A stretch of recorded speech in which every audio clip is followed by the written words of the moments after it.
नमस्कार सभी को। आपके पास जो दवाइयाँ पहुँचती हैं हमारे वी क्लिनिक द्वारा, लोगों को कुछ कन्फ्यूज़न होता है उन दवाइयों में, तो आज हम उस कन्फ्यूज़न को क्लियर करेंगे।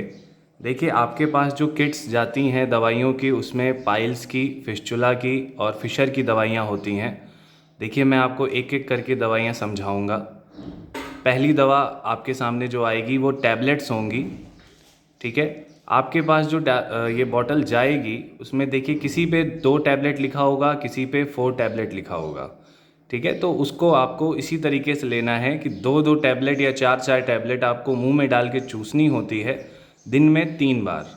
उसके बाद आपके पास जो आएंगी वो लिक्विड मेडिसिन्स होंगी। लिक्विड्स में 2 या 3 बॉटल्स होती हैं आपके पास, आपकी बीमारी के अनुसार होगी। किसी को कोई कन्फ्यूज़न होता है कि हमारे पास फ़ोटो में जो था वो 3 बॉटल्स थी, हमारे पास सिर्फ 2 ही बॉटल आई हैं। सर, आपके पास जो दवाइयाँ जाती हैं वो आपकी बीमारी के अनुसार ही जाती हैं। आपको अगर 2 बॉटल की ज़रूरत है तो 2 ही बॉटल जाएगी, 3 हम आपको क्यों देंगे। उसके बाद आपके पास जो दवाइयाँ जाएंगी, कुछ ट्यूब्स होती हैं, जैसे हेमरॉइड्स की प्रॉब्लम जिसको होती है, फिस्चुला की प्रॉब्लम जिसको होती है, उनमें कुछ ट्यूब्स होती हैं। ट्यूब्स के भी कुछ टाइप्स होते हैं।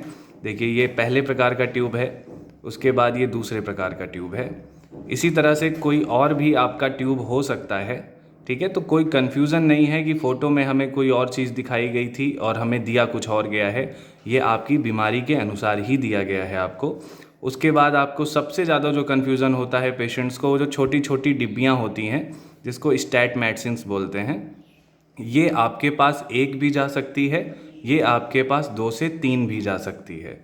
इसको लेने का जो सिंपल तरीका है मैं आपको बता देता हूँ। इस एक डिब्बी को आपको सुबह खाली पेट 45 मिनट के अंदर ख़त्म करना होता है। 45 मिनट्स के अंदर आपको इसको ख़त्म करना होता है 3 डोजेज़ में,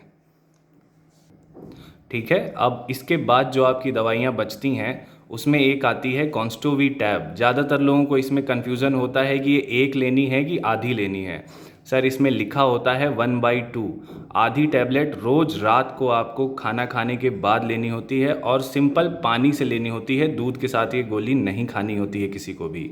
उसके बाद आपकी बचेगी एक्सटर्नल यूज़ के लिए। किसी पेशेंट के पास हम लिक्विड भी भेजते हैं, किसी पेशेंट के पास हम लिक्विड और ट्यूब दोनों ही भेजते हैं, ठीक है। तो लिक्विड लगाने का तरीका आपको बता दिया जाता है। कॉटन से यूज़ करना होता है इसको कोकोनट ऑयल मिक्स करके, और ट्यूब लगाने का तरीका जो है आपको फिंगर से यूज़ करना होता है इसको अपने हेमरॉइड्स पे या फिस्चुला के घाव पे, ठीक है। इस वीडियो के द्वारा हमने आपके सारे कन्फ्यूज़न्स दूर कर दिए हैं। फिर भी अगर आपको कोई कन्फ्यूज़न बचता है तो आप हमारे दिए गए नंबरों पे हमसे संपर्क कर सकते हैं। धन्यवाद।